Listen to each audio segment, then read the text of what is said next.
Hello guys, welcome to my channel Tumpa লাইফস্টাইলে সবাইকে স্বাগত। তো তোমরা সবাই কেমন আছো? আশা করি ভালো আছো। তো আমিও খুব ভালো আছি। তো আমার একটা নতুন ভিডিওতে সবাইকে স্বাগত। তো ভিডিওটাকে স্কিপ না করে ফুল ভিডিও দেখতে থাকো। আর এটা হলো বছরের একদম শেষ দিনের ভিডিও। তো বছরের শেষ দিনে আমাদের বাড়িতে কতগুলো নিয়ম থাকে, সেই নিয়মগুলোই তোমাদের সঙ্গে শেয়ার করব।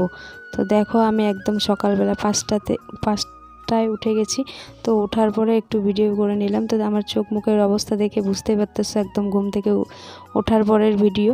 তো তারপরে দেখো আমি উঠোন সব কিছু ঝাড় দেওয়ার পরে আর এখানে দেখো ছাগলগুলো বার করতেছি। তো আগে আমাদের 3টে ছাগল ছিল, আর এখন ওদের বাচ্চা হয়ে গেছে, 6টা ছাগল হয়ে গেছে। তো ছাগলগুলোকে বের করে পেছনে একটা মাঠ আছে, ওই জায়গায় বেঁধে নিলাম। আর দেখো বাচ্চাগুলো এখনও ছোট আছে।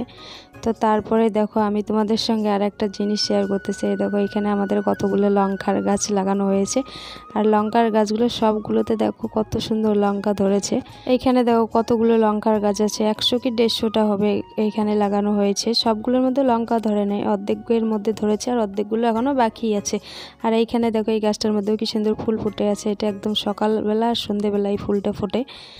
তো তারপরে দেখো আজকে পুরো বাড়িটা মোছা আমার কমপ্লিট হয়ে গেল। আর মোছার সময় আর ভিডিও করতে পারিনি, কারণ খুব তাড়াহুড়ো লেগেছিল সকালবেলা, জানোই তো। আর এইখানে দেখো কতগুলো পাতা, অনেক কিছুর পাতা, আমার একটা নাম অতটা মনে নেই, কিন্তু এই পাতাগুলো দিয়ে নাকি সারা বাড়ি জল ছিটাতে লাগে এই দিনে। তো কাদের বাড়িতে এই বছরের শেষে কি কি নিয়ম আছে অবশ্যই কমেন্ট করে জানাবেন। আর একটা জিনিস করা লাগে, সকালবেলা খালি পেটে তিতো জিনিস খাওয়া লাগে। অনেক কিছু পাতা বেটে তিতো একটা রস বানানো হয়, ওটা সকালবেলা খালি পেটে খাওয়ানো হয়। তো তারপরে দেখো আমার স্নান টান কমপ্লিট হয়ে গেছে, এখন পুজো দিব। তাই ফুলের গাছটায় দেখো ফুলের গাছটার মধ্যে অনেক ফুল ফুটে আছে। আর এই টাইমটা ফুলের কোনো অভাব নেই, একদম সাদা ফুল, হলুদ ফুল, নীলকণ্ঠ ফুল, সব রকমের ফুলই পাওয়া যায় আমাদের এই জায়গায়। গ্রামে এই একটা সুবিধা, ফুলের কোনো অভাব থাকে না। তো তারপরে দেখো এখানে আর বছরের প্রথম আমাদের বাড়িতে তরমুজ আনা হয়েছে।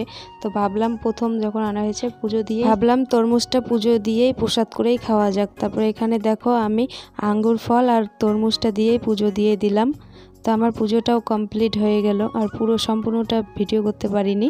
তো তারপর আরেকটা জিনিস নিয়ম করতে হয়, সেটা হলো তুলসী তলায় চাল, ডাল, তিল অনেক কিছু মিক্স করে ভেজে আম দিয়ে দেওয়া লাগে। তো এই নিয়মটা কার কার বাড়িতে আছে অবশ্যই কমেন্ট করে জানি। আর এখানে দেখো 20 রকমের শাক তোলা হয়েছে, এই 20 রকম শাকটাও ভাজা করে খাওয়া লাগবে আজকের দিনে। তারপরে আর খাওয়া লাগবে করলা ভাজা আর খেসারির ডাল, এই আম আর সজনে ডাঁটা দিয়ে।